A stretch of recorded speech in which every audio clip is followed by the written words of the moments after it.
Okay, last time we left off talking about landing pages. So landing pages are where visitors get to your site typically after seeing an ad. Another thing, branded keywords. So sites, of course, want to rank high in search engine results, especially on Google. Reason is you don't pay at all to rank in Google search results. You can pay to have your ads placed, but if your site is really relevant for a particular set of search terms, you're going to appear near the top of the screen on that, and it's not going to cost you anything. So, two main ways to do that. Number one, including relevant words on your page titles and headers. For example, if you are operating a dental service near UIC, and let me mute people. If you are operating a dental service near UIC,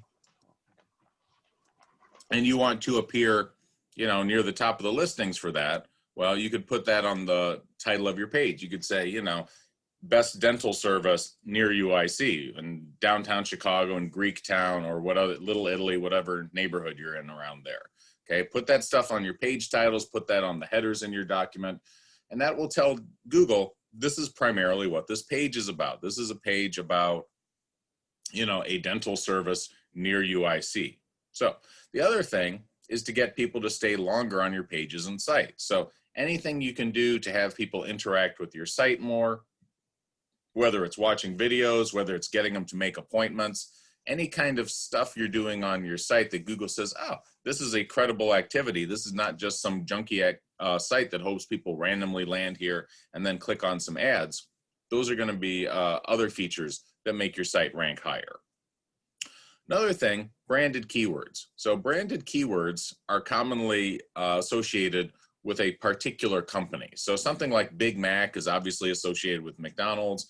Anything Nike is obviously associated with the Nike Corporation. So this is important for site ranking since searchers often use these words. If you're out driving on the highway, you're out on some road trip and you look up, McDonald's in Google Maps, well, they know what you're looking for.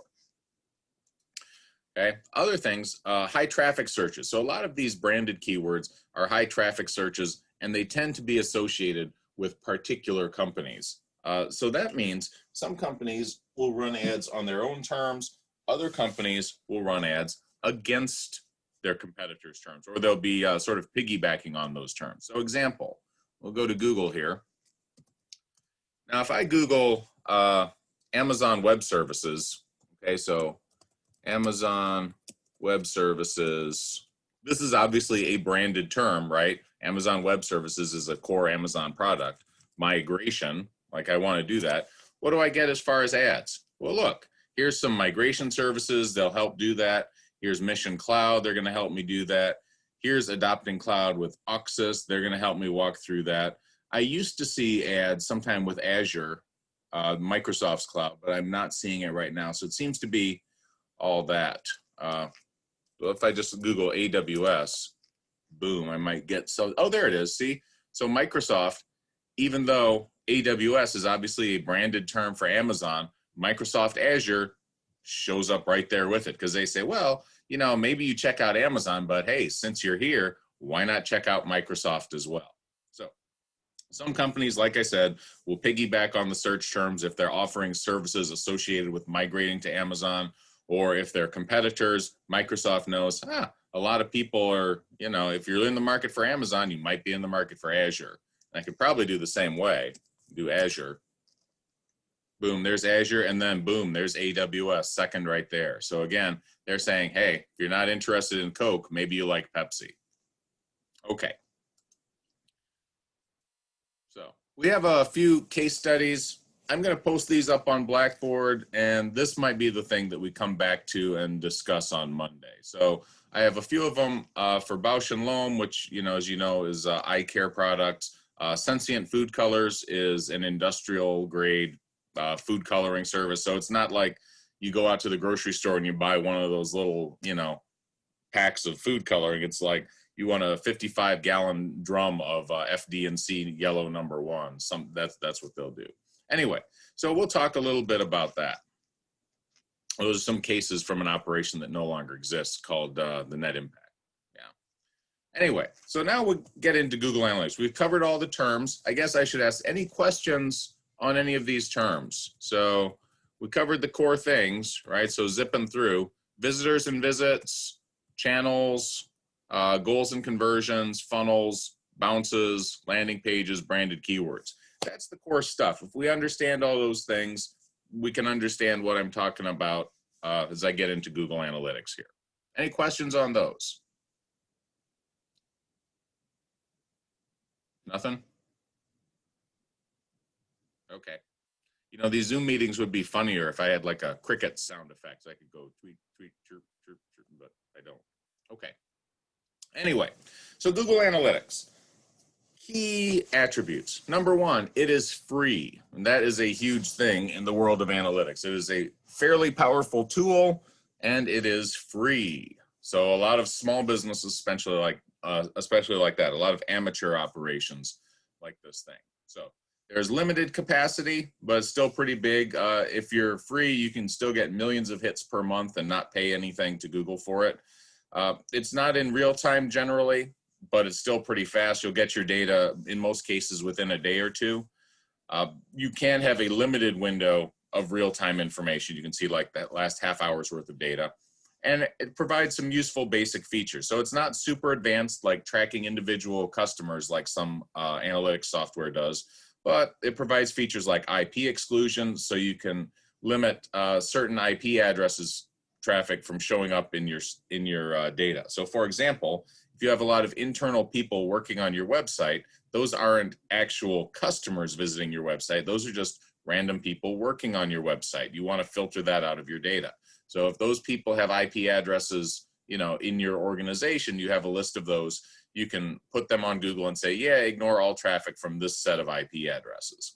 Also, you can track outbound traffic. So if people are proceeding onward to other sites, for example, if your site is acting as referral traffic, then you can keep track of that as well. So who uses Google Analytics? Well, primarily it's used by small and medium businesses. Again, any operation that doesn't really have a web analytics budget, and amateurs, so bloggers. If you are a super big company like Amazon, you probably develop your own analytics. If you are a medium big company, you know, maybe you go with something more advanced, but you might also go for Google Analytics Premium, which they now call 360, which is going to cost you a little bit, but it's going to provide more data. So, okay. And if you want, you can look around like any number of websites. I could pick up, I know last I talked to anybody, UIC was using this, uic.edu. We can look at the source code at the UIC site. So I'll right click. Let's look at the, why is it doing that? I don't want the video. There we go. View the page source. Boom. So I could scroll down. Oh, why is it limited? Oh, wow. This is freaky. All right. Sorry, it's doing some stuff there. I wanted to just go, I'm just going to go to academics. Let's do that. And we'll do programs of study, and we'll see if Google Analytics is on these business pages. I don't know, maybe I have some weird browser troubles today. Let's see. Wow. Yeah, okay, well, I don't know what they're doing, but they are definitely using an abridged version of all this stuff. Maybe it's, I don't know. All right, but a lot of sites use Google Analytics. I'm going to try one more. Let's try, what's a site that I could include? Not Aerolith. I mean, I could try Aerolith, but you don't care about that. Let's see W3 Schools. Maybe they use it. Okay. So we're going to scroll down to the bottom. This is where you would generally find the page tag. No. Okay. Well, anyway, a lot of operations do use Google Analytics. Something slightly over half of the websites, of the top 10 million websites, do use it. So something like 55, 60% these days. So it is quite popular out there. Anyway, let's ask this question. Why is Google Analytics free? Well, the big reason is so that businesses can verify the value of advertising with Google. So that's the reason. Google makes its money off of advertising, right? And so if businesses can see very clearly that they're making money using Google, they're going to be motivated to keep on advertising with Google. So Google Analytics basically supports that. It's not a tool that you know, most websites, if they're using Google Analytics, it's because they're trying to make money. Most people aren't just tracking how many people visit their site for no reason, just to get bragging rights or something. It's because they're running ads to get traffic to their site and they're trying to make money off of it. So Google Analytics lets people do that. And yeah, Google wants people to use it so that they could verify Google works well and keep on being happy customers. There are some secondary reasons. Number one, it's an entry barrier to customers, so to competitors. So any operation that would try to compete with Google in terms of advertising, if they don't also provide this level of free analytics, they're going to be, you know, obviously not very competitive. Another thing, they gather market knowledge. So Google sees all the traffic that goes to all the different websites that use Google Analytics. It has a lot of information then about which ads work and what sort of stuff happens on the sites. And it gets a pretty good idea of, you know, what fair pricing is for sites, what the level of competition is. It helps Google understand the business and make better predictions about, you know, its capacity needs, when it needs to improve its algorithms, stuff like that. Last, there is the potential for upselling some users to Premium or 360. So anyway, which is the one you pay for. All right, so Google Analytics 360, formerly Google Analytics Premium. Key attributes of that. Number one, it's not free. It costs $150,000 a year. So if you are, you know, an unemployed blogger trying to make pizza money off of your website, this is not really the platform for you. However, if you're a billion-dollar business, then $150,000 is going to be a drop in the bucket. It's going to be the cost of hiring like a couple of analytics guys, and this might be a much better proposition. It generally offers real-time data. So the rule is 4-hour fresh. You're going to get something like 99% of your data within 4 hours. So it's a much faster response cycle. And for some businesses, this is going to be really important. For example, Intuit is one of the case studies I returned to. That they're that personal finance software. They do tax preparation software. So every year they have a big crunch time in the spring, right? Because the taxes are due April 15th. And a lot of people wait until the last month or so. So what Intuit likes to do is figure out what's working well and not working well on its sites every year. And because they have such a crunch time, they need a very quick cycle of recognizing problems and fixing them, and anything they're doing with A/B testing, they need to process that very quickly. So this 4-hour fresh cycle is very important to them, whereas if they were using ordinary Google Analytics, it took like a day or two to show up. They'd have to put in a new feature, wait a couple days for it to get processed, and then see how it went, and then implement it and see how it goes there. They could maybe get like 3 or 4 cycles of that in the busy tax season, right? But if it's 4-hour fresh, they can get, you know, 5 or 6 times as many cycles in there. Google Analytics 360 also comes with a service level agreement. So a service level agreement is basically a fancy word for a contract. It specifies what level of service the customer is going to get. So for example, Google Analytics 360 will say you'll get like 98% of your data within 4 hours, and 99.5% within 8 hours, and 99.98% within 24 hours. And if Google doesn't live up to that, you know, repeatedly, then of course you have some legal mechanism for recourse, right? You can say, yeah, Google said they were going to do this and they didn't, they fell down, so they got to give us some money back. Reason Google Analytics Regular, right, doesn't have a service level agreement is because it's free, right? Basically, if it doesn't go the way it's supposed to, then Google's going to shrug and say, well, yeah, you know, we didn't live up to our expectations, but on the other hand, you get what you pay for. You can't really prove that you're out any money because of us. We offered it as a free service, so whatever. But here with 360, you're paying good money up front, so there's an expectation that you'll be able to have some legal recourse if things don't go well. You can get larger data sizes. So in the basic flavor, if you just pay that upfront $150,000 a year, you can track 1 billion hits per month. Excuse me. But you can also get, excuse me, for stuffed up for some reason.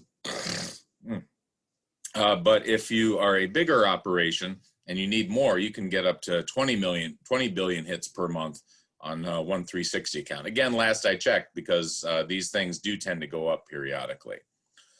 Has a couple additional features, two things: data-driven attribution and BigQuery. So key takeaways, Google Analytics 360. Number one, it's expensive-ish, right? So again, it would be expensive for a small business. You get the data faster. You get, a promise that Google will live up to those speeds, and you can handle a lot more data. Those are the big things. And there are a couple other features. So first one, data-driven attribution, okay? So we talked about the old model, which was what's called last click attribution. So I'll put that in paint. Let's shift on over here. Boom. So last click attribution means whichever channel a visitor used is the one that gets credit for a conversion, right? So for example, a particular ad leading to site visit, leading to purchase, okay? It's a simpler model and it's easy to track. However, what often happens in life is that people use many different channels over time before finally making that purchase, right? They might see multiple ads and use social media, and well, I guess those are big ones, right? And finally be referred from another site. Okay, so here's an example. Suppose you have partnered with a referral site. What we got here? Well, we'll get to that comment in a second. Suppose you've partnered with a referral site and agree to give them $10 if anyone books a vacation package after visiting through that referral site. Okay, so you see that in the link, say our site gets $10 if you click here to do this. And maybe some people do that. But what probably happens, more likely, people see ads, but remember that this site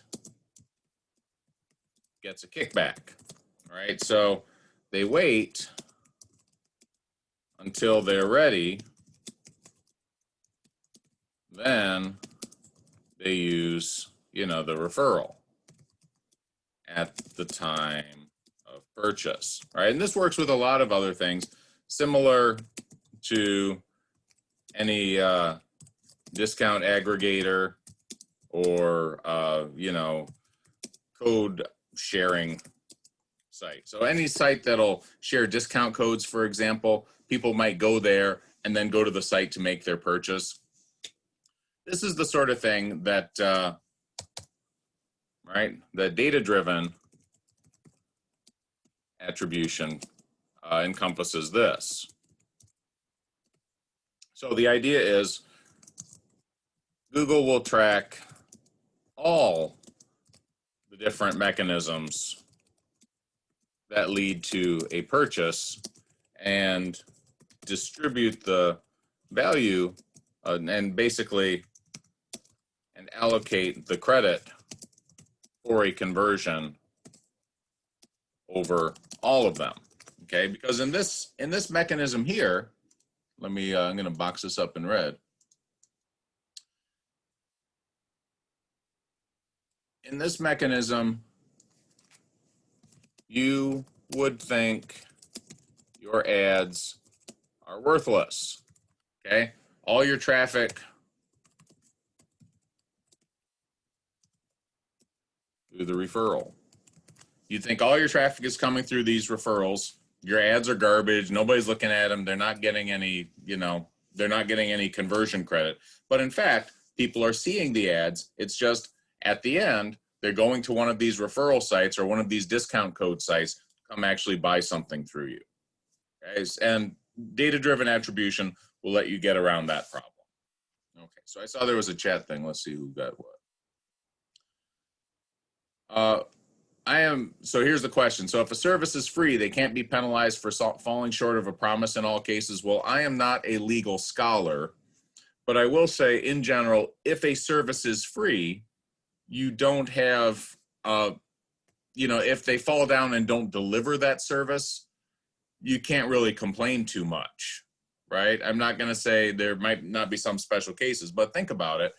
You get what you pay for. Everybody understands that. If something is being done for free, it's basically done as a favor to you. And you don't take somebody to court for promising to do you a favor if they then don't show up. If you paid that person money, you would have the right to get your money back if they don't do it. But in the case of a free thing, well, yeah, you get your money back. It's just the value of the money is zero. Okay, but again, I am not a legal scholar, so I'm not saying that covers all cases. Okay. All right. Anyway, so that's what data-driven attribution is. Compares paths that are similar to estimate differences in terms like usage of social media, usage of particular keywords, different referral sources. And the idea is all those different factors that can lead to a purchase, you'll have a better understanding of what works. And so you won't be in the case of saying, well, we're getting all these sales through this referral, through this discount aggregator, and we're not getting anything through our ads, but that might not actually be true. Okay.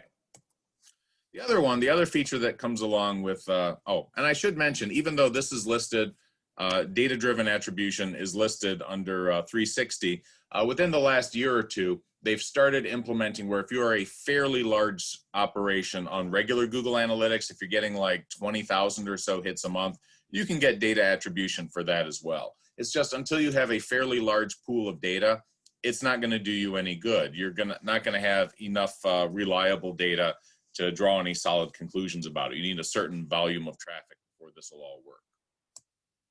Okay, the other one is BigQuery. And as you might guess, BigQuery is a platform in Google for running queries on very large database tables. Okay, so if you are big enough to be using regular, if you're big enough to be using Google Analytics 360 and you potentially have 1 billion hits per month, you basically need a special dedicated system in order to process that amount of data, right? So an ordinary Excel document that can hold 1 million rows per page, that's just not going to cut it. You need special software, special systems to run that kind of stuff. Most companies, they don't want to be in that kind of data processing business. They want to outsource it to someone if they can. So BigQuery, that's Google's service, they'll do it. And again, it can handle very, very large database tables. So it can run queries on tremendously large tables very quickly. One of the big mechanisms by which they do that is something called MapReduce, in case you haven't heard of that. So we'll talk for a minute about that.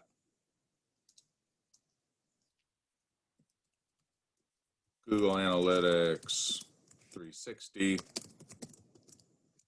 BigQuery, and MapReduce.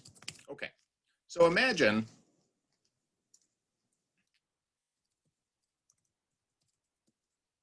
that you have a very large database table with, say, 5 billion records, okay? Running a query on that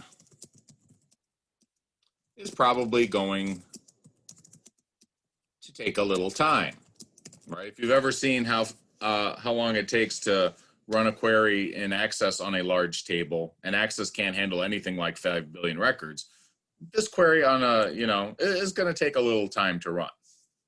So especially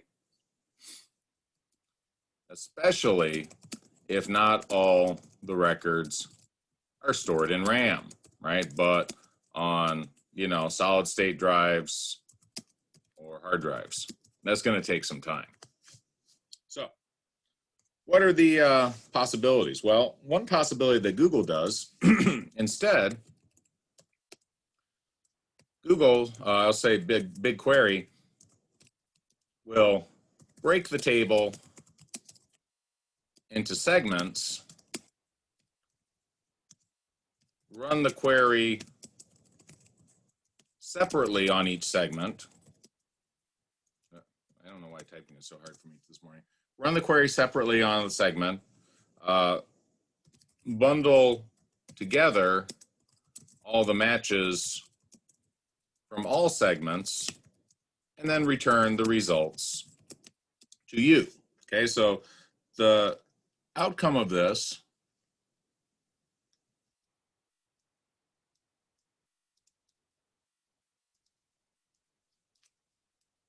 same amount of work, right? You're still running the query on the whole data batch, but you get the results potentially 1,000 times faster, right? Because you've broken up this table into, say, 1,000 segments, whatever. You get the results back much, much faster. And this is one of the core techniques of BigQuery. So again, if you have these very large tables, you're not going to have under your own roof, right? You're not going to have this as an off-the-shelf system. You probably don't want to take the time to build a big system that's going to do this. It's nice that Google's there for you. Okay. So BigQuery, again, can handle these big tables. And for most organizations, you save a lot in terms of planning it, hiring people to run the system, managing upgrades, maintaining the system, all that stuff. You basically, if most companies, they don't want to be in this data management business, okay? But Google does, and so that's great. Okay, a little bit of insight. This probably is from last year. We can do a quick thing, W3 text. Let's see what they have for the current status of things. Yeah, it's basically the same. 55.8, 54. Ooh, it's gone down a little bit. That maybe the number of websites has gone up. This is the first time that I've seen the numbers go down a little bit. Okay, so the key thing here, out of the 10 million websites, right, this should still be the 10 million websites. Google Analytics is on 84% of the websites that actually use web analytics. So it is, you know, the proverbial 800-pound gorilla. However, among all sites, it's just over half, so about 55%. Anyway, so it's very popular. Now, if you add up all these, hey, there's one called Snowplow. That's fun. If you add up all the numbers, you very quickly see that they exceed 100%. So this one has 84, this one has 15, so that's already 99% there, and we see some others. So a lot of these sites are running more than one, right? And there's a lot of small players out there as well.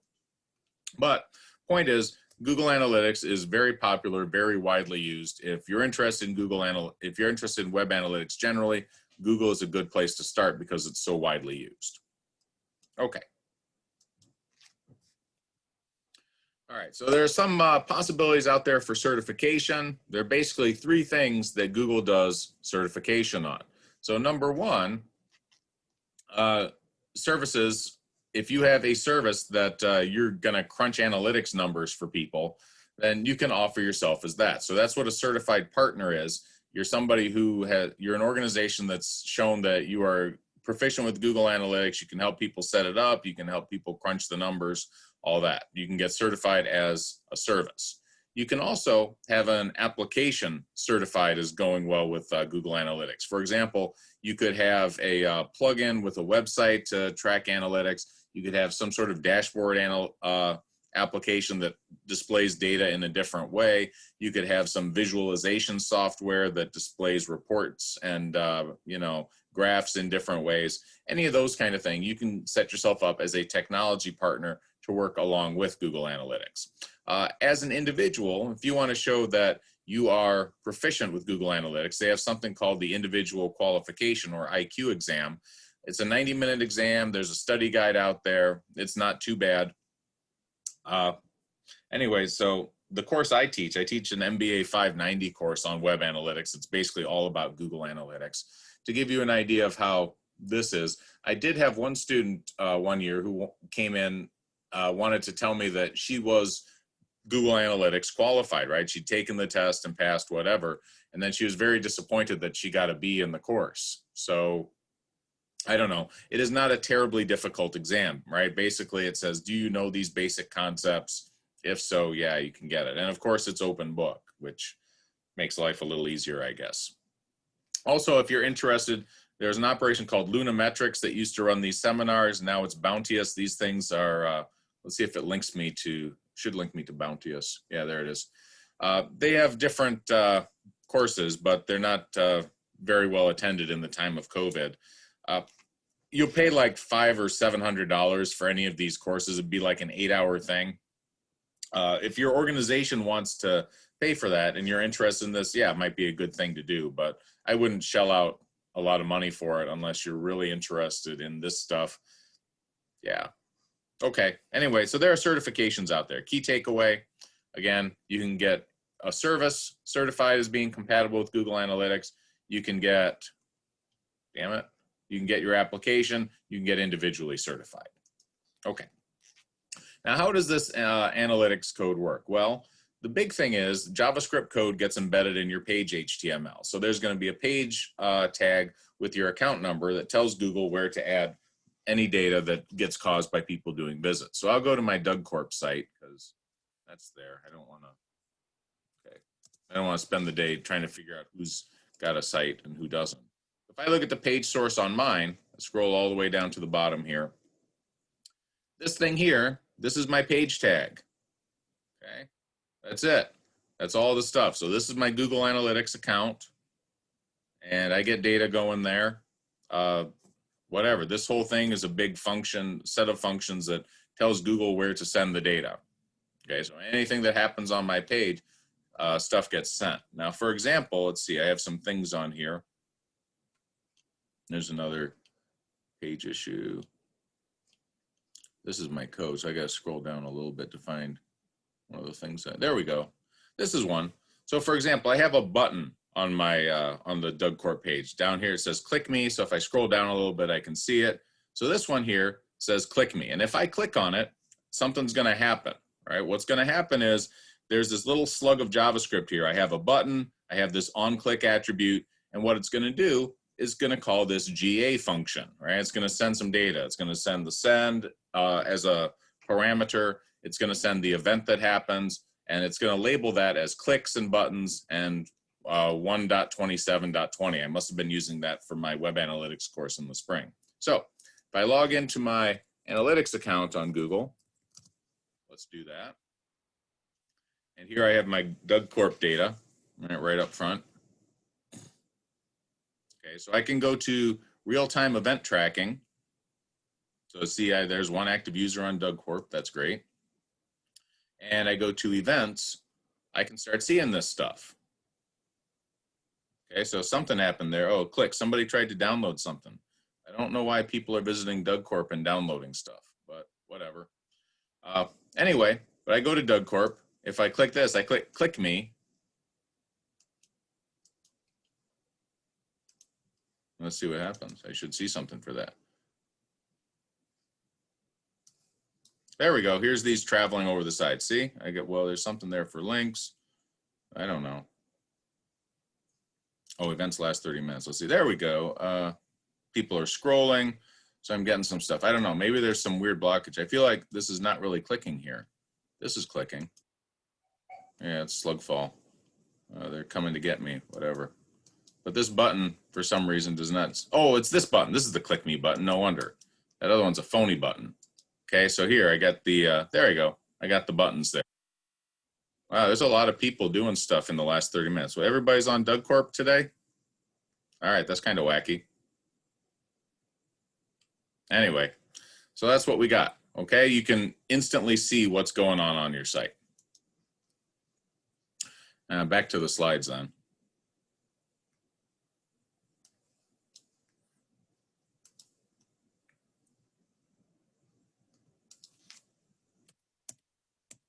Okay, so there's going to be, like I said, when somebody does something on your site, you can get things tracked. And I have things like clicking links, I have things like downloads, and I have scrolling checks, and I have people clicking on buttons, all those kind of things that happen, that gets sent to Google, and I see it right away in my account.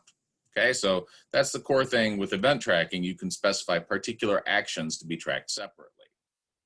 So the other thing within Google Analytics, it generally compiles the data. So anytime you do sequential page visits leading to a purchase, Google can automatically implement that into a funnel. So for example, go back to my analytics here. If I want to look at conversions, right, I can look at some goals. I can, you know, I can do something like, let's see what goals have been done. I can see what all goals have been happening, get the complete list of those. So let's do this one. I want to see who's downloaded. Oh, let's do duration, right? For example, as a goal, I have a duration, people spending a certain amount of time on my site. So I can dig around through here and see what those goals are. So that's the admin tab. I go to goals over here, and here I have duration B. And duration B is, all right, I can look up this stuff. It is a custom one. It is a duration. What is the duration? The duration is somebody spends more than 1 minute on my site. That counts as a goal. So I can track that. I have other things, right? Some goals are implemented as funnels. Oh, what's happening here? Okay. This one is a funnel from way back when I was doing this. Like the details here, there's a step. I want to see if people start off going to the landing page, and then if they go to the facility page, and then if they end up at the contact us page. So the logic here, somebody visits Doug Corp, they say, oh, this looks interesting. They check out the page about how the facility is. And if they think that looks interesting, then they go on to the contact us page to say, schedule a visit or something. So that's the idea. It's, you know, it's supposed to be somewhat like a real site, but obviously it's gotten cluttered with a lot of junk over time. Okay. Anyway, so Google Analytics takes care of all that stuff for you. Now, Google Analytics itself, as you can see, there's a lot of stuff going on there. So when you're first getting into it, finding the information you're looking for can be difficult. If you do set up a Google Analytics account for yourself, feel free to look around. It's almost impossible to wreck stuff in your account, and that's by design. Google has made it very, very difficult for you to lose data. There's only one mechanism that can destroy data, something called a filter. So again, very difficult. This is more of a feature than a quirk. So we'll start off, we'll talk about event tracking. So event tracking is a handy category of activities, basically lets you see specific things that people do on your site. So things like clicking, things like file downloads, anything with social media like shares, likes, stuff like that.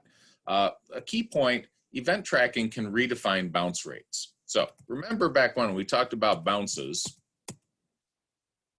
a bounce means visitor only sees one page of your site before leaving, typically the landing page. Well, the fuller definition of that is that a visit only has one interaction. So every page view counts as an interaction. Every event counts as an interaction. So if you have enabled event tracking on your site, somebody comes to the first page, somebody comes to the landing page, that counts as one interaction. If they then do anything else, if they scroll on the page and you're tracking that, or they click on something and you're tracking that, they watch a video, any of those things could count as an interaction. They stay on your page a certain amount of time. Then you get that second interaction, it's no longer a bounce. So that can be an interesting thing. So again, you can implement event tracking, and then overnight your bounce rate, depending on how you do it, might suddenly drop. And you say, wow, what changed? Well, what changed is that you changed what a bounce meant. Okay. So for example, one of the things you might do with event tracking, you have initially a high bounce rate. You might try to figure out, are these bounces good? Are they bad? Are people finding stuff that they're looking for right away or not? So for example, right? One example might be, you know, good or bad bounce. Suppose you're an informational site, okay? And without event tracking,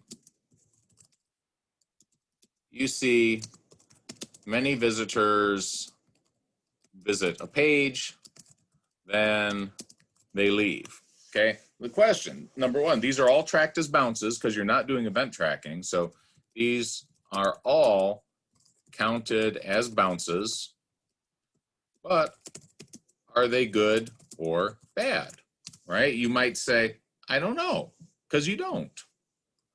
Are they people who saw the page was irrelevant and left? Or are they people who quickly found their target and left happily because they found it? Okay. Well, with event tracking, you can do stuff like that to try to figure it out. So imagine you have a couple things. Suppose you then start tracking page scrolling and time on page.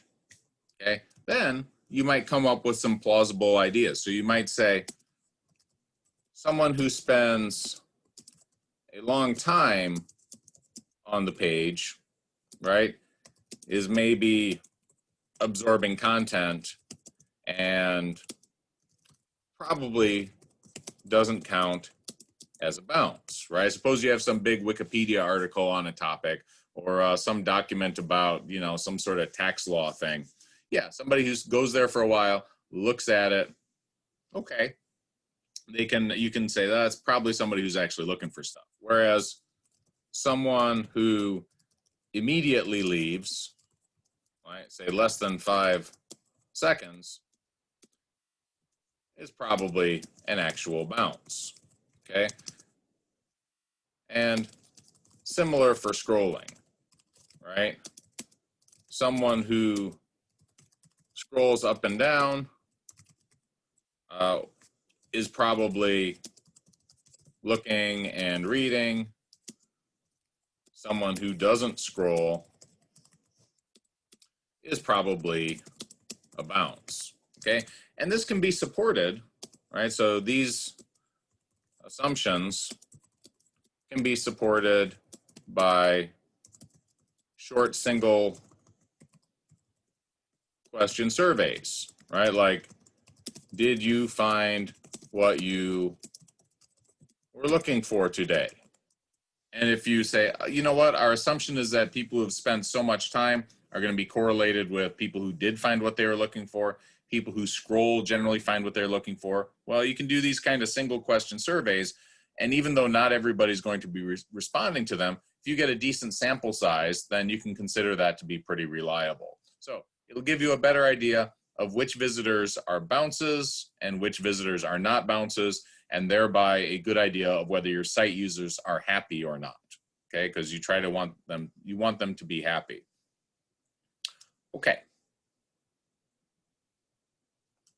So next thing, goals. So the big picture goals are essential for informing how you want to improve your website, right? You basically, at the end of the day, events are nice, but goals are what you're interested in, right? Whatever you've set up as a goal, that's what you want people to do on your website. So you can identify things through funnels, like points where customers are lost, right? Particular pages or particular features, particular web objects. For example, there might be a page that's poorly laid out for a product, and people look at that and say, oh, you know what, this just is not good and I don't want to buy this thing.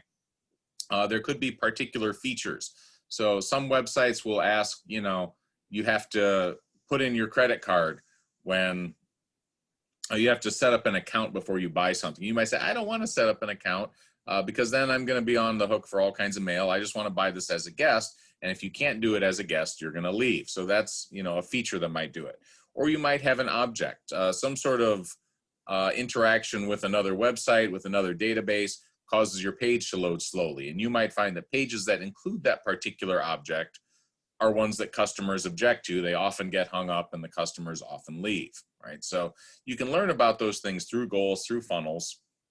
And wherever you find these problems, you could either streamline the process. For example, you could say, well, we will let you check out as a guest. You don't have to set up an account. Or you can replace objects with other ones. Or better yet, you can direct customers to exactly where they need to be, right? So one of the problems that many sites see is they have a landing page that's cluttered with a bunch of different stuff because it's not well designed for the particular ad that customers arrived from. So if you can redesign your landing page to be more direct for what customers want, then that's helpful. That's actually one of the core things in the Bausch and Lomb case study that I'll post up later. Okay, so goal design, when you're setting up goals on your site, your goals should conform to particular strategies, right? You should have an idea of what you want to achieve, and then what you should be tracking are the core things, core measurements around that. For example, if you have a strategy for boosting sales, your goals should obviously track sales. If you have a strategy around increasing web traffic, that'll hopefully lead to more sales, right? That's something you should be tracking. Same for expanding your target audience. You should see if you're getting a wider variety of visitors, if you're getting, say, more new visitors every week than you used to. And tracking these goals, how well they're being achieved, is going to improve your organizational knowledge. So you'll learn things like which are the best channels, right? So some channels are certainly going to be better for sales than others. Could correspond to particular ads or particular platforms. You can also learn about optimal price points. So for example, if you do a single one-day sale on something and you do like a 20% off everything, you can see how much effect that has on your sales. And you can use that as information to see maybe your products are priced too high. You can also learn about customers, basically what factors work for some customers, what don't work. And last, it'll give you a mechanism to differentiate between the product and advertising weakness. So if people see, the ad and they don't like the ad, they don't like the product, well, you can change the ad pretty quickly. But if you try a whole bunch of different ads and nothing seems to work, well, maybe the product is the problem. So goals can help you with all that stuff. Now, a couple of different styles here, commercial versus informational site. So in a commercial site, your main goal is converting visitors to paying customers, right? Some of those are going to be short-term. You try to get them at that time while they're there. Some of it's going to be long-term. You try to say, here's the product, come back when you're ready to buy. And you can have all sorts of supporting goals around that, things like relationship building. For example, does the customer agree to get notifications from you? Do they sign up for emails, that sort of thing? Do they enter their birthday so that they get that once a year birthday special offer? Any of those things are possible. Information seeking, anything that indicates the customer is interested in the product or that is interested in specific products. You can use that for remarketing efforts later on. So for example, this is something Amazon does. If you view a product on Amazon, but you don't buy it, then, very quickly thereafter, if you go to other sites that use Amazon's ad API, you're going to start seeing Amazon products in the margins of those pages, specifically things that you just looked at. And it's a bit spooky the first time it happens to you. And last, keeping customers on site longer. So in many cases, websites are sort of like casinos in that they just want to keep you there longer in the hope that eventually you will buy something that you find interesting. It works better with some sites than others. For example, with eBay, it works pretty well. With Facebook, the idea is not so much that you buy stuff, but eventually you might click on an ad that Facebook gets paid for. So it works in a variety of ways. And overall, for a commercial site, you want to focus on users having a positive experience. If the users feel like the site is good, if it's not too cluttered with ads, if it's easy to navigate and find the things that they're looking for, then they're going to be pretty happy. That's about as good as it'll get. On the other hand, you might have an informational site. Informational site doesn't directly sell anything. So primary goals for an informational site typically measured as things like time spent on pages, number of pages that got viewed, whether the users download any files or viewed any videos. Excuse me. So think of this as like Wikipedia or government sites like irs.gov that have a wide variety of tax information. They want to see how well they're serving their visitors. So those are the things you measure, how well the visitors are being informed. So secondary goals related to that, short non-bounce visits. So if they can identify that their visits are getting shorter, but they're not bounces, that means they're doing a good job of directing visitors to the information that they'd like to see. Another thing they might look at is time spent on last page. So somebody comes to a site, they're looking for a particular bit of information. They go to the page at the end that has it, they look around for a while and eventually find it. So the time spent on the last page quite often means this is the page that the user meant to get to in the first place. And then how long did they spend there? How long did it take them to find what they were looking for? Having said all that, absorption of information is much, much harder to measure than actual sales, right? If you have a commercial site, you can see, yeah, somebody bought something or they didn't. There'll automatically be a record of that in your system because they clicked the buy button. But on an informational site, there's not generally going to be a button that says found it and the user is going to click that, right? You're going to have to infer things like that from their behavior and from some of those short supporting surveys. Okay.